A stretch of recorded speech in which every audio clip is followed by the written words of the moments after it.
এবং কমেডি একটা মাধ্যম। আমরা আগামী দিনে আমাদের এরকম বিভিন্ন মাধ্যমে আমরা যুবক যুবতী ভাই বোনদের কাছে যাওয়ার চেষ্টা করব।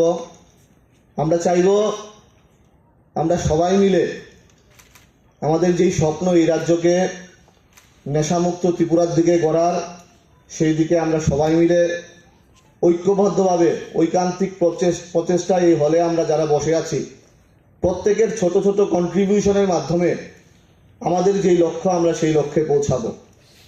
আজকে এখানে বক্তব্য দেওয়ার দিন না, লম্বা ভাষণ দেওয়ার দিন না, আমরা সবাই এন্টারটেইনমেন্টের জন্য এখানে এসেছি।